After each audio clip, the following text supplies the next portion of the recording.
I'll just pass through the first couple of slides. All right, so I will just briefly cover who SLA is, and maybe we covered this some time ago, but if there are people in the room, this may be an introduction for the first time. So the Suburban Land Agency is actually part of the Environment Planning and Sustainable Development Directorate. However, there is a bit of a point of difference in terms of the act under which we fall, which is not the Planning Act. We share an act with the City Renewal Authority that was put in place mid-2017. And we have a different minister. It's not the planning minister. Our agency minister is Minister Yvette Berry, with a portfolio in in housing and suburban development. So apart from the Act, every year we also get her expectations for the agency, how we should operate. And there is also a statement of intent that's prepared by the SLA each year, against which we measure our KPIs and what we've set out to achieve that year. The basis of our business is principally around the Indicative Land Release Program, which is a program that the Planning Directorate releases. And it is a program that comes out at the same time as ACT budget, so it forms part of that release. And it just been recently published, I think it was 2nd of August when the new program came out. And you can see it on the right-hand side. There is a link also on the Planning Directorate's website that gives you an insight of the full extent of all of the sites that they've put forward for release over the next 5-year period.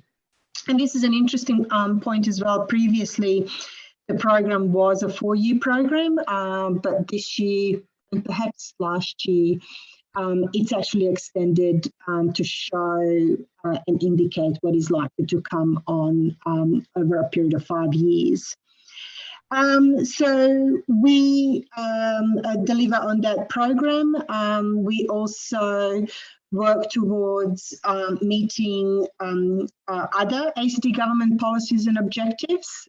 They're either in the making or are already a statutory requirement. A lot of the times we like to actually preempt what's coming in and start applying those policies and objectives in our projects in advance of them actually being mandatory. And we also recognise that we have diverse communities, and we operate in urban settings and we operate in greenfield settings.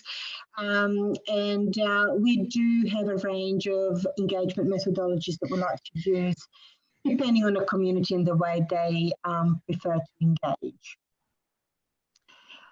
As an agency, we have a vision, which is creating great places where communities thrive.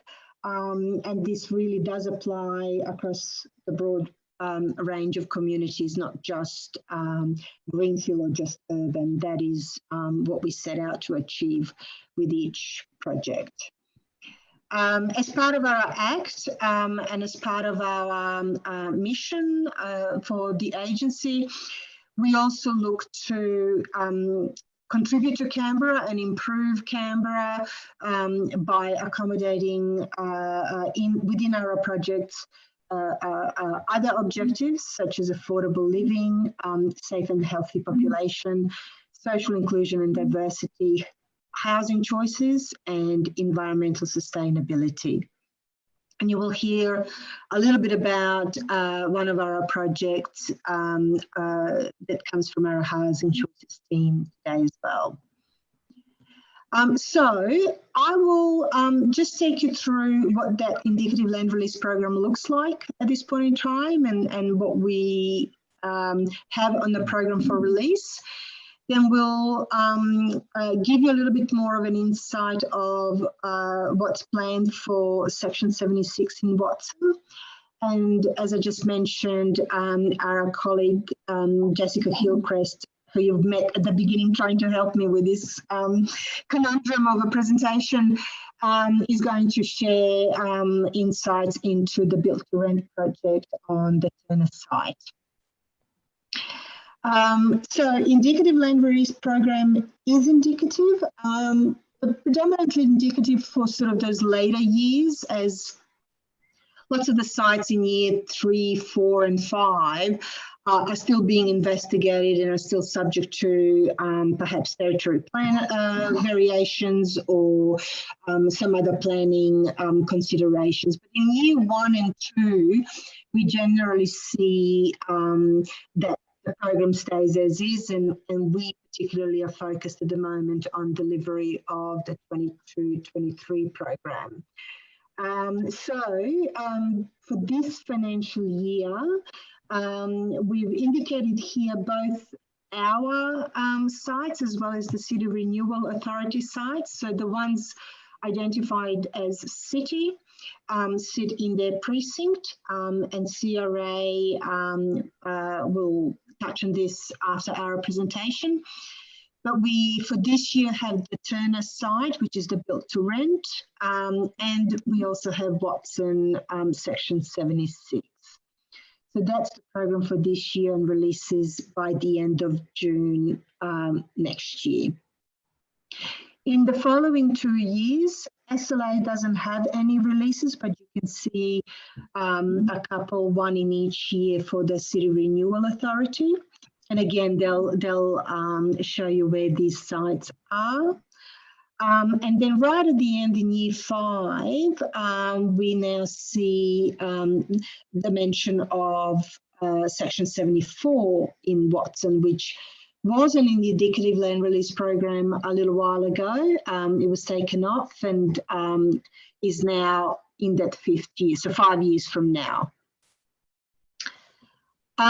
Before we go into Watson's Section 76 and sort of delve a little bit more in depth into what we're planning to do there, are there any questions at this point in time?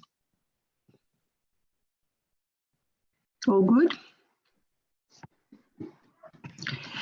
In that case, let's keep going, and I will at this point in time hand over to Robert Walters, who will talk us through the release of Section 76. And Rob, just give me a hoy when to move the slides.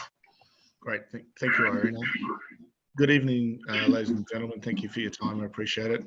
We just wanted to give you an update of where Watson Section 76, Block 2 is at this point in time. It's EPSDD have been working with you since 2018. And it is on the land release for 22-23 this year.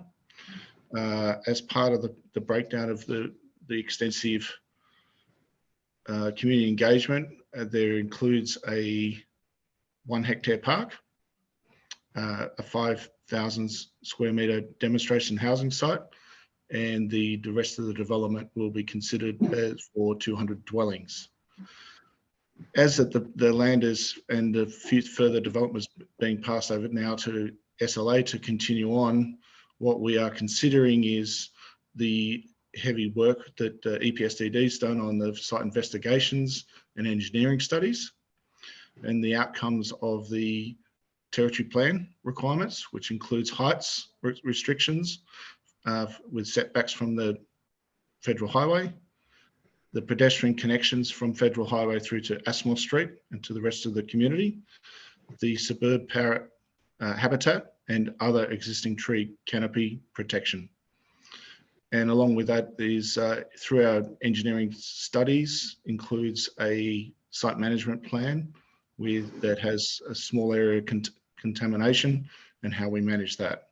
Along with the detail of the extensive community engagement, the place plan principles and the community's interests are involved. So as we move through into the place plan, the EPSDD's been, as I said, has been working with you through this process in the last number of years, which helped to develop the territory plan variation for the site. and from that feedback, they sought to proceed going through to stakeholders such as Watson Community Association, Living Streets Association, the 2 primary schools, and the Durrant Ngunnawal Caring for Country Communities. Also, extensive areas of letter drops and pop-ups, information website display areas across Watson, and also site walks to investigate and understand the suburb parrots. There's also been the Your Say website, which has been ongoing with lots of feedback and questions and opportunities to make recommendations or requests, plus the online feed as well.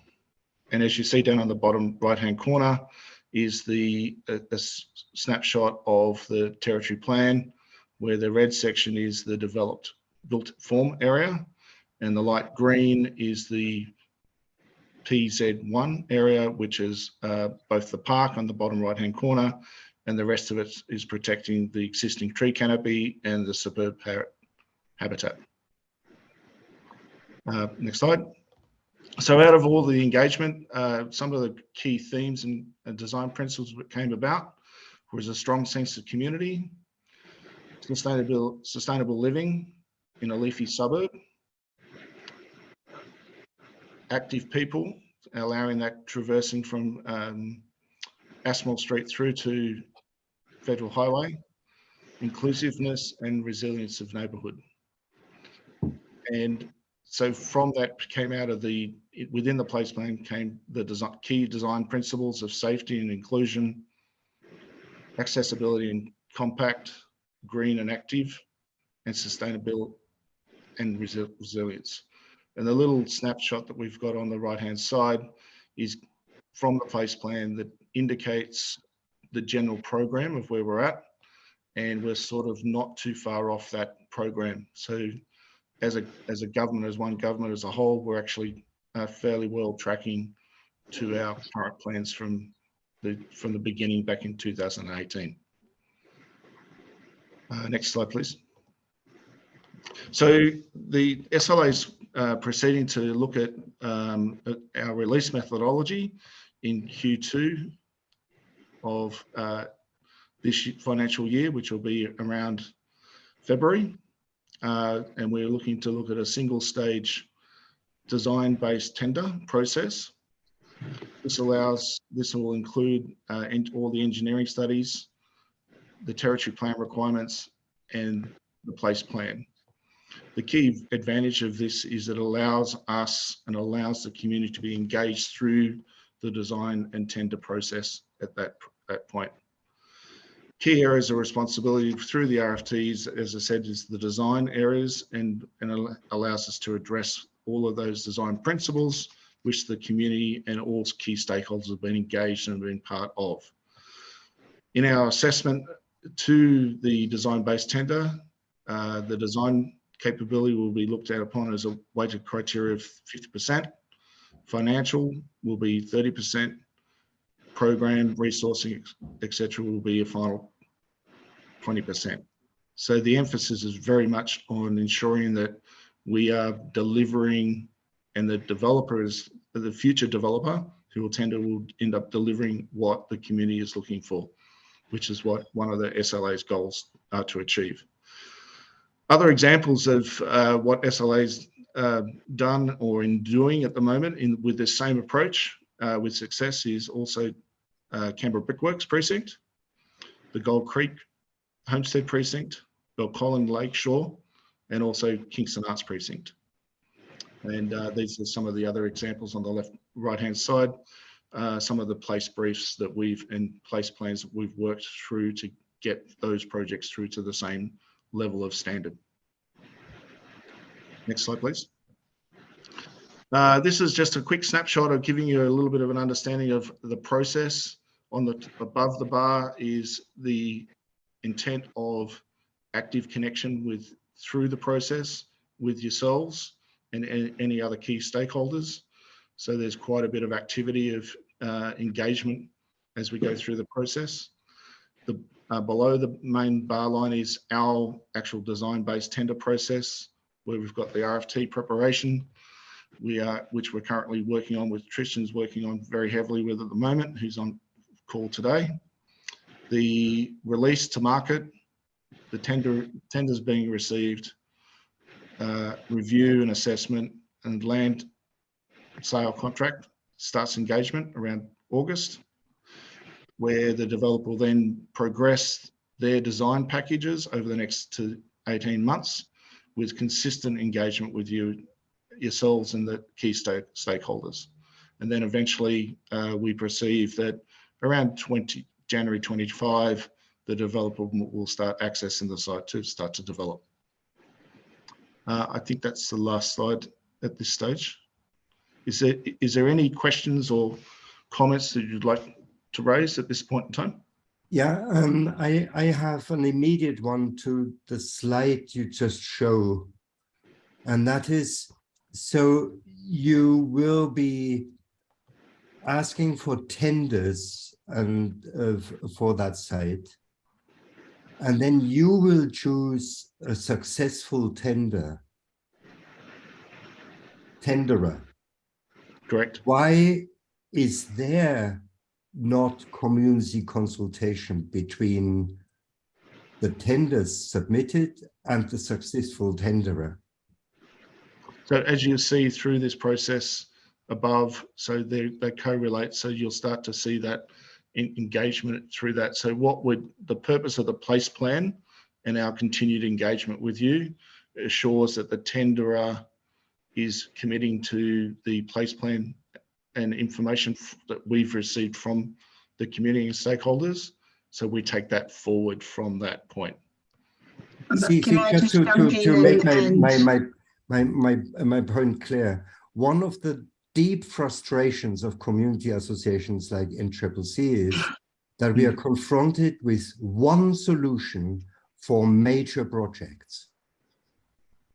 So my question is, why don't we see the different alternatives tendered for that major project? Can I just jump in here? Yes, your point is valid. The difficulty, I guess, that we have is that tender is a commercial in confidence type process, and we can't be sharing proponents' information broadly and outside of that tender process until the process itself is complete. So that's just the mechanics of a tender process. What I would like to say, though, and as Rob has pointed out, we've done this a number of times for a number of projects, is the actual evaluation of the tenders that are being submitted is undertaken by not by SLA per se. SLA is facilitating the process, but the team members are generally chosen from a range of agencies. We've had the ACT government architect participate on those teams for a number of projects. And we're always looking for high caliber representatives to be part of those teams. But yes, there is a practical difficulty in receiving tender submissions and then sharing them publicly as part of the process that is relatively closed process from that perspective. I don't understand at all. Why can't we have an open competition for a design for a place like that? Well, if we're only going to do the design, so the difference between an open design competition and a land release is that there is a financial component attached to it. What we're trying to demonstrate is that the financial outcome is not the primary outcome that we're looking for. It is the design outcome that we're looking for. When you have a design competition, you don't have the financial component attached to it. So it is a little bit different, and it is a little bit more serious in that sense. I guess the alternative, which we didn't think was the right approach for this site, is that we simply put the land on auction, and who gets it, and who develops the design, without any ongoing consultation with the community until they get to that development application stage. So that's the alternative. We felt that because of the engagement process that the community has gone through, because of the parameters that they have established that are really clear in the place plan, and because the significance of this site, that it's far more appropriate that we actually see the design being proposed in advance of making a commitment to the sale itself.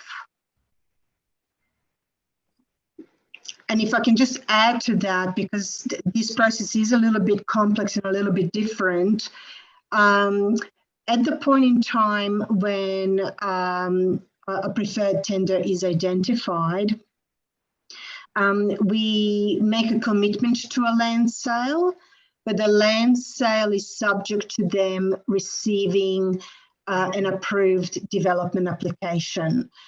So we don't settle on the land and hand it over to the buyer until that development application is approved, which does mean that their design proposal will get exposed to the community from the beginning, and the evolution of that design will be exposed to the community until they get into the statutory approval process, which hopefully for them will result in an approved development application. So there will be quite a bit of engagement, community engagement at the beginning once that final selected tender is evolved. And as you see, after August, so to speak, that's where the engagement starts to process. So you are able to then make comment on that design that was being pre-selected. You see, my point is, this is one design. Why don't the community get a voice in alternative designs? That's what I don't understand. I appreciate your whole philosophy behind this, but I don't get why it's impossible for the community to be involved in choosing between alternative designs. That's what I don't get. Look, I don't want to occupy this conversation, but has anybody else a comment to the presentation? I would just like to make a quick comment. I live sort of just up the road from where this development is on Negus Crescent, in one of the townhouse complexes. And I mean, I certainly appreciate that one of the principles will be around active living, but I think from where I am, there's no sort of cycling infrastructure, and cars sort of park on both sides of the road because there's not enough actual parking in the complexes. And Aspinall Street, as it currently stands, is quite a dangerous place to cycle. And it's not clear to me, in addition to the design, how this aggregate impact on the local transport infrastructure will be factored in, and a sort of a cycling friendly infrastructure will be created, which I think for North Watson is really important. So I don't want to jump on the toes of Watson Community Association or other people who'll make this point, but I just probably just bring that to your attention, that North Watson currently does not have a very good active travel infrastructure. And in addition to the design of the actual block, the sort of aggregate impact on the local roads, and thinking about how you'll actually have cycling infrastructure and how it ties in with some of the other transport strategies that the government has is something I'll definitely be looking out for in any of the DAs that come up. Correct. So at the moment, there is consideration within the, and as confirmed within the place plan, there is active cycleways and walkways to Aspinall Street, which runs alongside the development. It will continue through from Aspinall Street, as mentioned, through to the Federal Highway. And then there's an active travel bike, cycleway and pathway to the property boundary area between there and also the Federal Highway. So that, again, we're looking at it entirely to the frontages of Watson 76, but again, that there is a longer term strategy to make that continuous along Aspinall Street. But I would say if there are issues within the suburb itself that you're trying to bring to our attention, that is not the extent of SLA's remit. We can only work with the site we're given and impacts of that site on the surrounding infrastructure. But if there are greater issues within the suburb, we can certainly advocate for that being looked into by either TCCS or EPSTD. Sure. Well, I think if one of the principles is around active living, then currently, I mean, the residents in my block who would sort of happily cycle, and it is within distance of light rail, certainly wouldn't want to do that. It's incredibly dangerous to do that currently. So I don't think the DA can be looked at in isolation from that, to be honest. On that topic, can I share the screen for a moment? Sure. You need to stop share yours. Yep.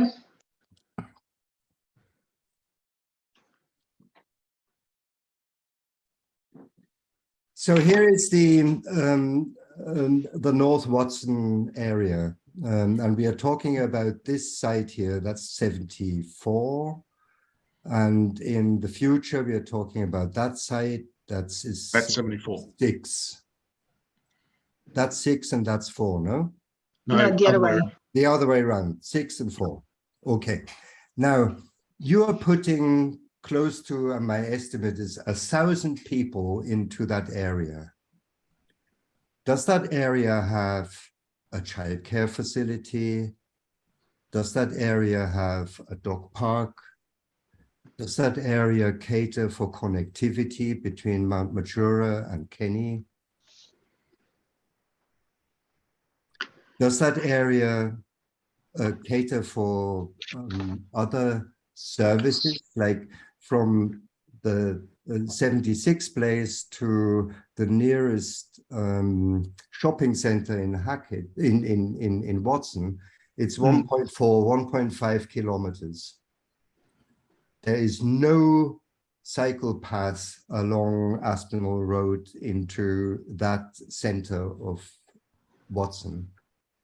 How do you expect 1,000 people here to live, as you say in your thing, accessible, green and sustainable, if there is no other services here? So I guess that's the distinction between the planning directorate and ourselves within it. We follow what the planning requirements are and what the establishment of planning and zoning is within the suburb. We don't necessarily challenge those or overrule those. We are supposed to work within those requirements. The issues that you're talking about are broader than the site itself, which is why I'm saying perhaps if that wasn't picked up during the place plan engagement process, which really does talk about the suburb. It has been picked okay. up. In 2018, there was consultation, especially with Watson Community Association. All these things have been picked up very clearly. And what you are trying to tell me somehow is it's up to community to link all these factors together. It can't be the case that you are not aware of all these downstream effects, like Chris talked about cycle paths, connectivity. I am talking about services, from dog parks to children playgrounds to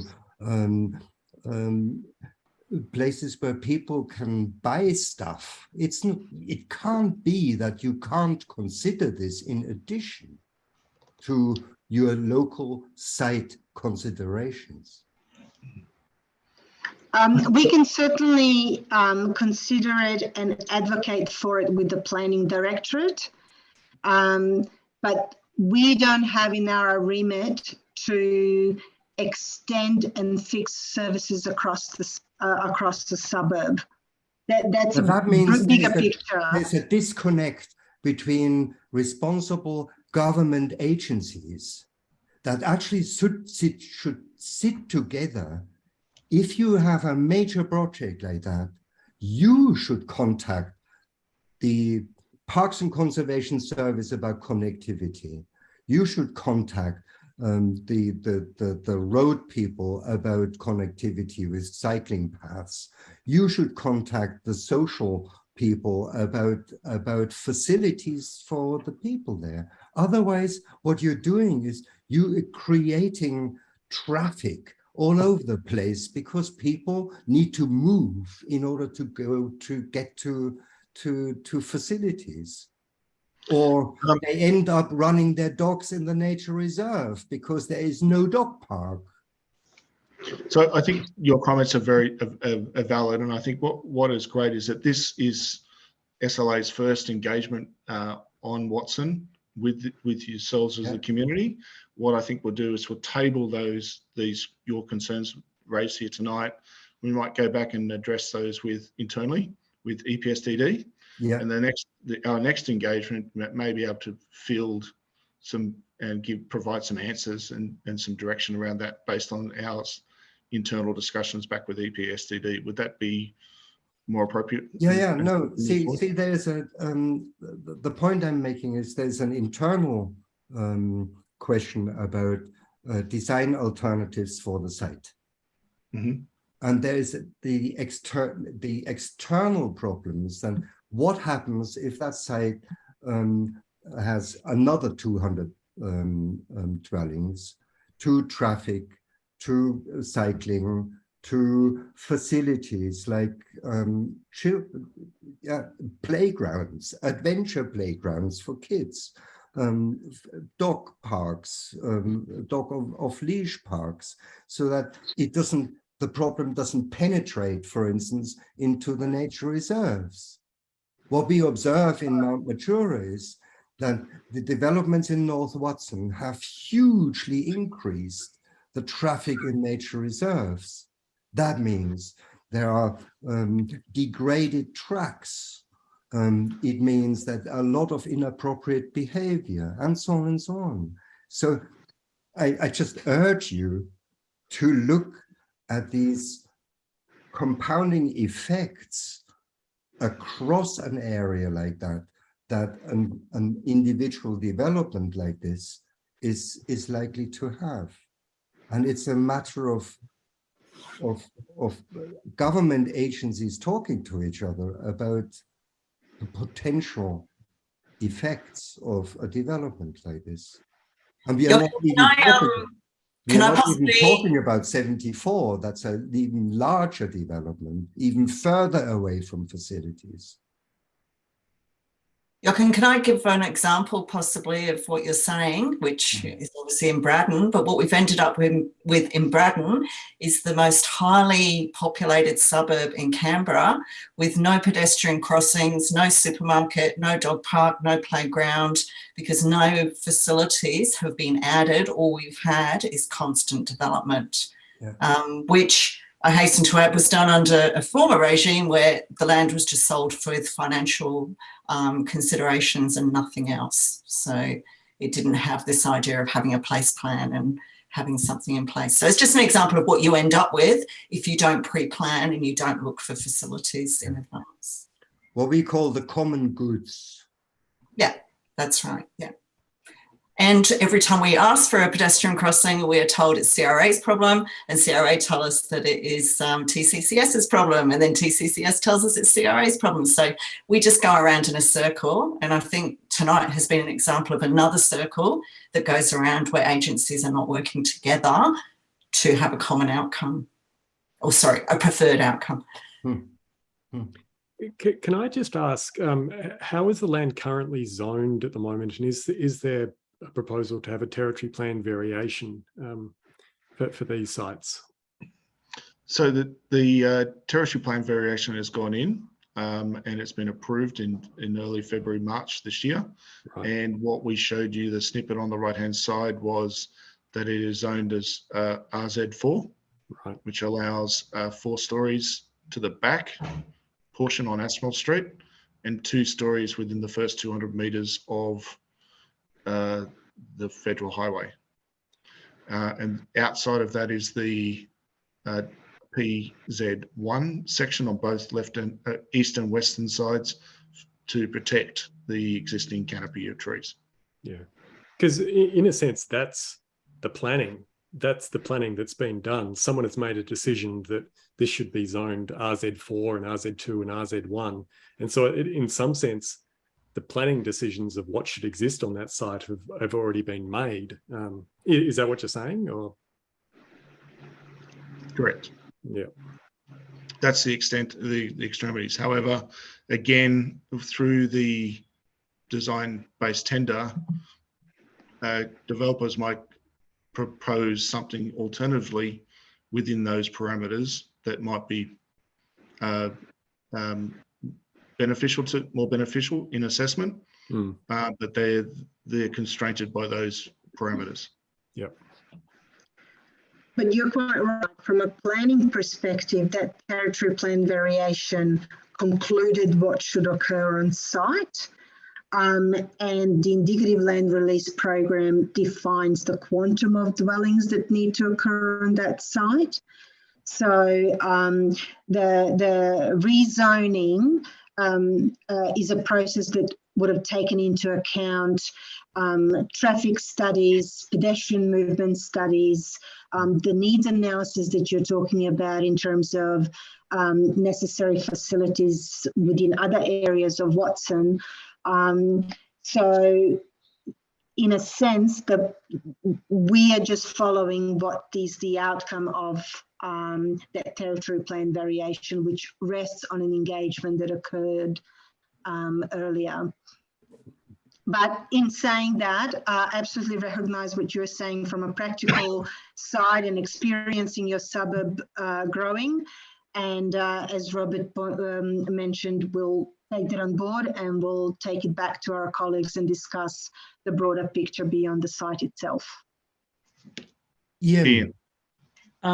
Sorry, I sort of came in late because I had a bit of trouble just joining the meeting, but I was wondering, in your RFT, are you looking at price points for individual lots or a per square metre charge? How's the pricing arranged? And this is in the context of the housing being affordable for, say, 60% the bottom 3 quintiles of Canberra's population. So are you looking at price points, or are you looking for the highest tender price? And how do you do that? How are you looking at that? Yeah. So in terms of the dwelling mix or the types of dwellings for the site, as part of the indicative land release program, and it's seen in the document itself, the government identifies how many affordable housing or how many public housing or community housing needs to occur on a site-by-site basis, but also within an area that they need those quotas to be provided.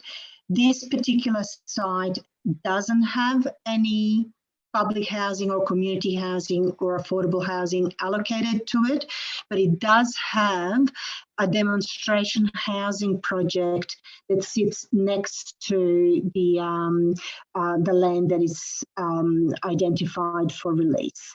So it will have, as part of its final makeup, the 5,000 square metre site with a demonstration housing project on it. In terms of the financial value, so the financial value will correspond with the design. They're clearly, we're going to be asking them to produce a number of things that will be part of the common public use, like the connection, pedestrian connection between the two ends of the site. There's lots of off-site work that will come with it. But as we outlined in our design-based tender process, priority is given to the design and not to the highest financial bidder, because that is only 30% of the process and it will correspond with the design itself. Yeah, I think so. It's not on a square meterage basis, on a dwelling type basis. It is a land offer. Thanks for that. Thanks for that, Ira. But what I'm really asking is, who would determine the price of the finished product? So if I'm a person who wants to buy in that location, is the SLA putting any constraint on or tender evaluation on what the final price of the various products will be, or is that left to the market? And what I'm thinking of, is there a price for the initial land that you need to achieve? So, which is where the square metre value comes in. So I think when I look at a lot of your land releases at the moment, the average square metre cost is about $1,000 per square metre. And when you think that's quite high. And so when you're looking at buying land and then putting some sort of dwelling on top of it, that pushes the price of the dwelling well into the $700,000, $800,000, $900,000. And I'm just wondering whether there's any consideration in the tender for pushing or putting downward pressure on the price that will then be delivered to people, so that, you know, ordinary Canberrans may have a chance of seeing these houses as affordable. I'm not talking public housing, community housing, or specifically affordable housing aimed at the lowest 30%. I'm saying affordable to, say, the 60% and below. So do you do any evaluation around trying to encourage them to produce an affordable product? I totally understand what you're saying. Thus far, no, we don't mandate the ultimate outcome of the dwelling price. This site does lend itself more in a sort of townhouse to, low density apartment type dwelling types. So not sites for standalone houses, but we are open to that, and we'll see what comes out of the design that's being proposed. But again, it's an interesting notion to consider whether SLA has the ability at all to mandate a final end user price through its processes. In our Act, we are supposed to sell the land at a market value, and consequently, we're looking at what else can we achieve as part of that process that is not so financial outcome based only. So do you have a, like, from your sort of obviously inputting the land, so do you have a target price that you're expecting a tenderer to actually provide you to purchase that land, to basically make you break even or make a profit or deliver what I presume ACT Treasury is asking you to achieve on that site? Yes, of course, we will have an estimated land value. Right. Yeah. But again, remember the assessment and valuation is 50% is based on design, and then there's only 30% based on the pricing. So in the assessment of who is the most successful tenderer, it's based pretty much is going to be based on the design best design outcome. That links. So you are expecting to get a certain price for that land at a minimum, because you need to. Yes. Yeah. So, and that's where I'm alluding to the square metre price of the land. So you must already know what your expectation is for that for the total square metre cost of that land, and therefore that would then feed into the price of the product. So, do you disclose what you're expecting to the tenderers, what you're expecting to get for the price of the land? No. So you're just saying, here's a piece of land, make us an offer. Is that right? Well, that's if it was only a financial outcome based. That's an auction, basically. Yep.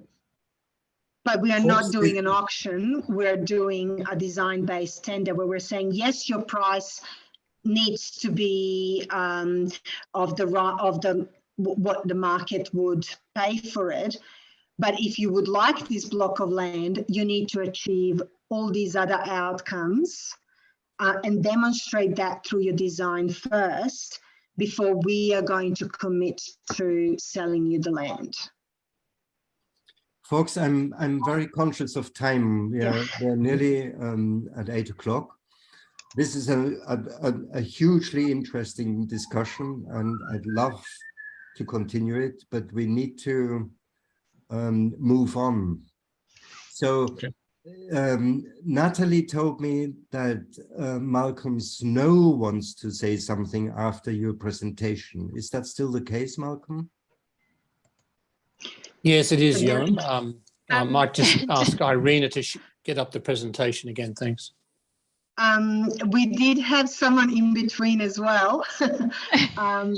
But perhaps, Jessica. Malcolm, because you only have one slide, perhaps you could do your part and we'll also quickly continue. share the slot build rent. I'm not sure. Look, do you mind, Malcolm, if I jump in? No, that's okay. normal ask is that you give 15 minutes presentation and then we have 15 minutes discussion. We are now nearly an hour. So, but I think it's really interesting, so I let it go.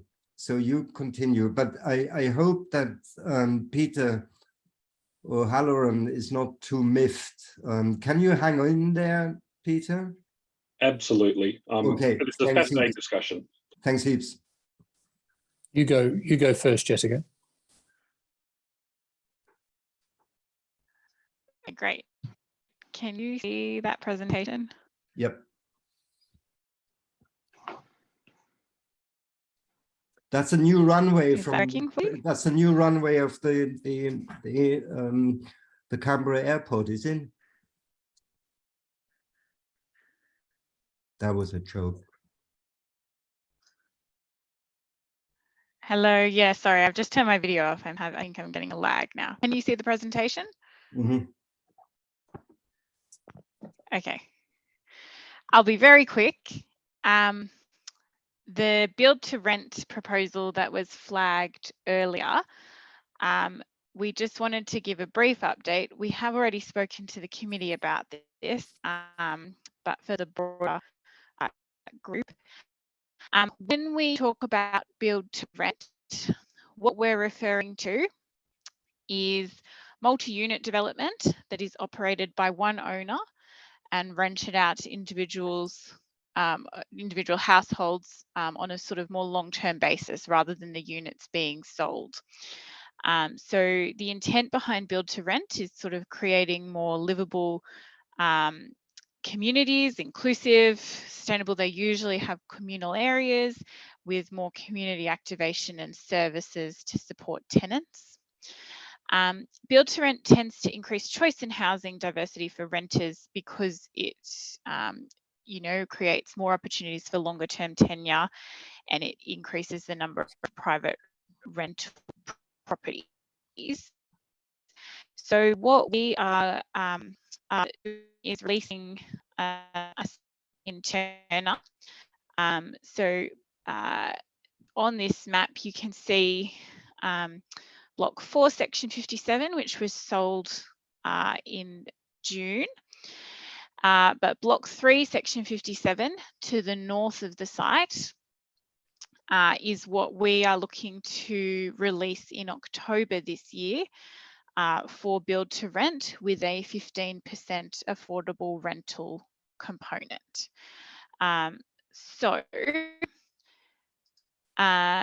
This site will be offered via a tender process. Now, unlike the tender process we've just talked about, this is not going to be a design-based tender process, but is based on build to rent capabilities.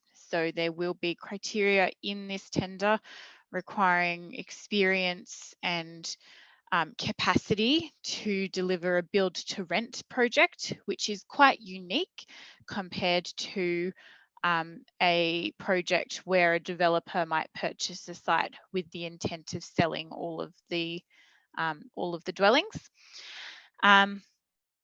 It's been identified as having an ideal location for build to rent because of its proximity to the light rail, to the CBD. Those are the sorts of features that build to rent projects, which are starting to happen in other cities around Australia, are really focusing on. So build to rent's quite common in the UK and the US, and it's starting to emerge around Australia now as a new sort of way of living and a new asset class for developers. And so we're really looking forward to releasing this site and seeing what proposals we see from build to rent developers and operators that might come through. Now, it does have a minimum 15% affordable rental component as part of that. And there'll be an ongoing subsidy offered to sort of facilitate the provision of that affordable rental. So there are some planning requirements that apply to the site through the City and Gateway Urban Design Framework and the precinct codes. Those cover building heights and solar access and that sort of thing. We're also going to ensure that the developer will not be permitted to connect to gas as part of this sales process. And finally, I just wanted to draw your attention to some broader ACT government work that is being done around build to rent. So the ACT government has really committed to this new housing model because of its potential to improve the rental market and create more housing options. And so after this particular pilot, government will continue to explore the suitability of release of additional sites. And there's a prospectus that's been released that covers some opportunities for build to rent investment, including for market and community housing proposals that may not be on government land release sites. So there's a link here, but also I'm sure if you Google that, you'll be able to find it. And that's a very short, quick summary of the presentation, conscious of time. I'm happy to open up for questions, but also, if in the interest of time, to hand over to Malcolm if needed. Thanks, Jessica. Just one quick question. Why is it necessary to subsidize investors for affordable rent component? Yep. So the reason that we are looking at the subsidy is to really ensure that it is delivered, basically. So obviously, for the ongoing operation of affordable rental dwellings, the operator of that site is not making a maximum profit on those affordable rental dwellings. There is a gap between what they would otherwise be able to achieve if they were not being rented to eligible tenants.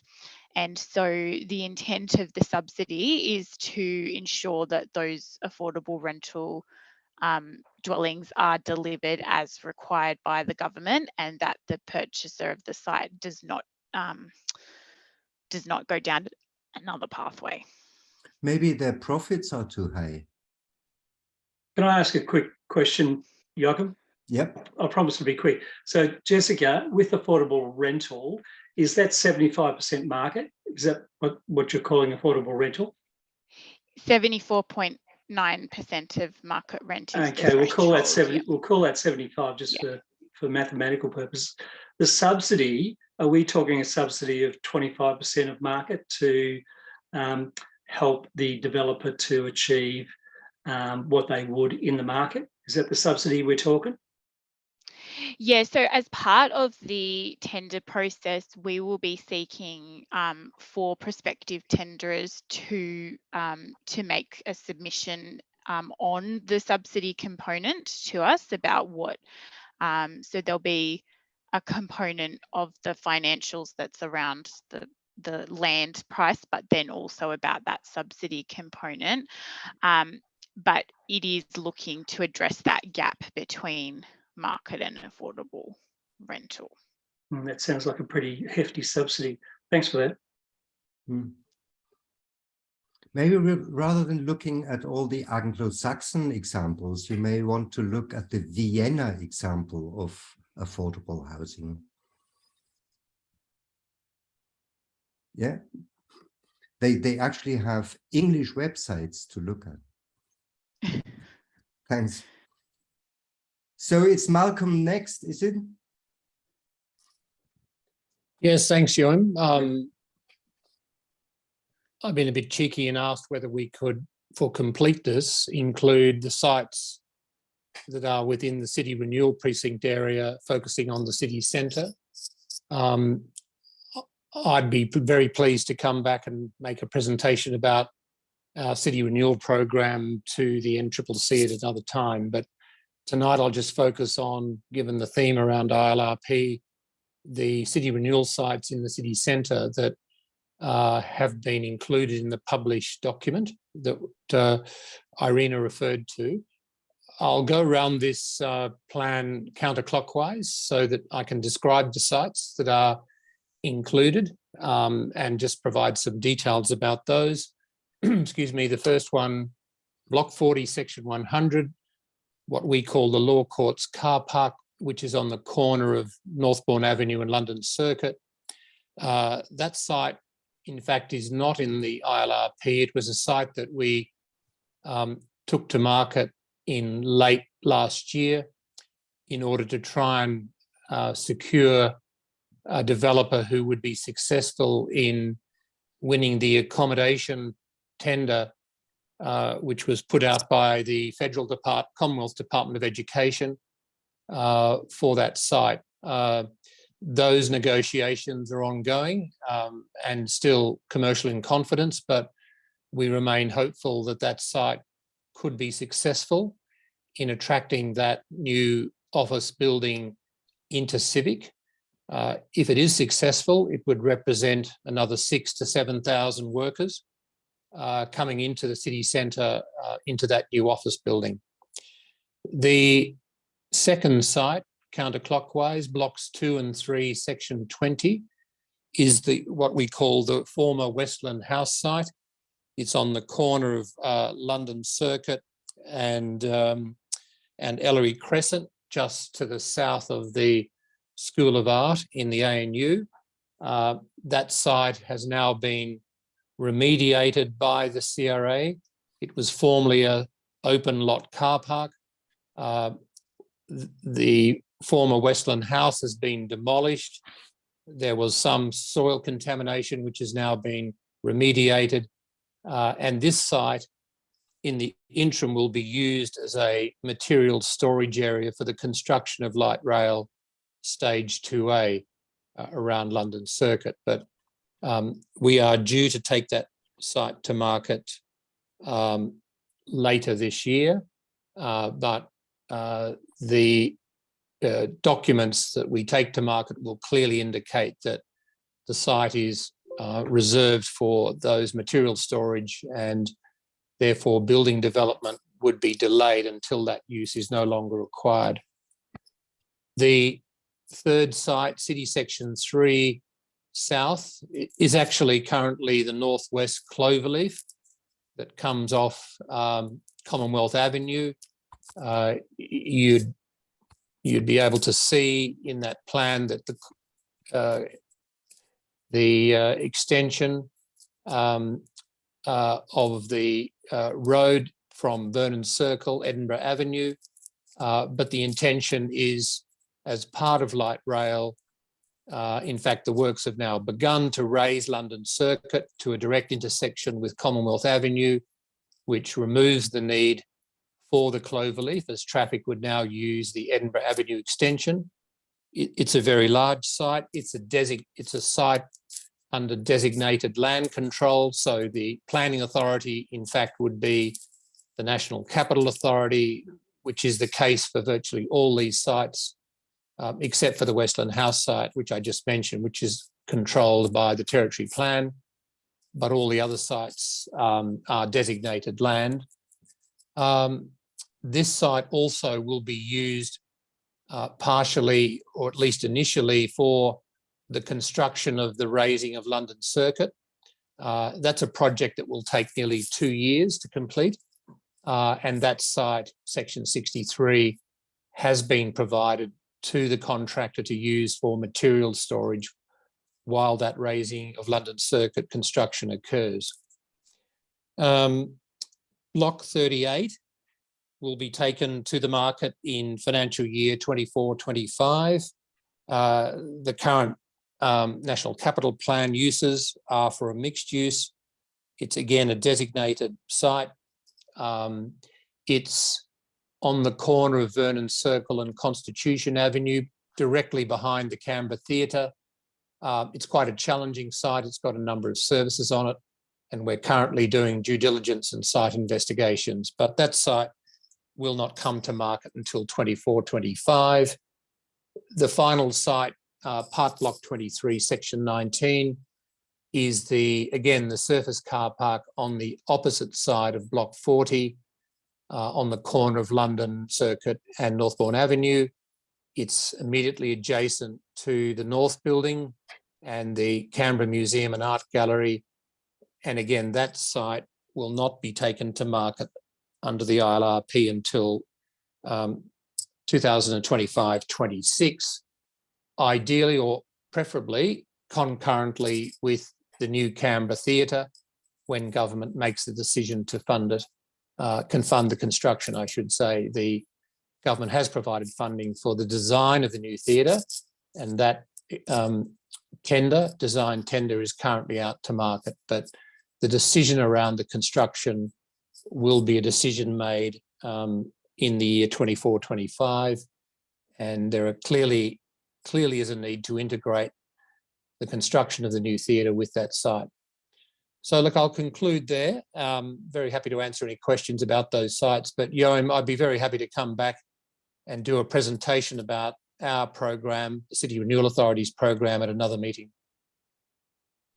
Thanks heaps, Malcolm. And I really commend you for turning surface car parks into something useful. If you're interested, I can send you colored bits of all parts of Canberra where surface car parks should be used for infill development. Absolutely. I think it's a wasted resource, and Yes. I think the city centre will be a lot better for not just greater density, but certainly putting these vacant sites to use and to create a more interesting and certainly a mixed-use city. Yeah.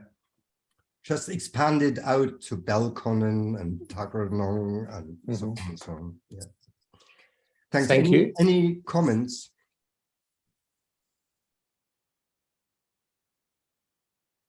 Ian, you have your hand up. No, he's gone. Well, thank you very much from for your presentations. Has gone a bit long, but I think we had very interesting conversations, and it would be interesting to follow up on some of them at some stage. So I would now side as well, and we would welcome an opportunity to continue the conversation Yes. around the release of Section 76. Definitely. Now, North Watson is an interesting example for what can go wrong. Okay, we'll talk again. Yeah, thanks.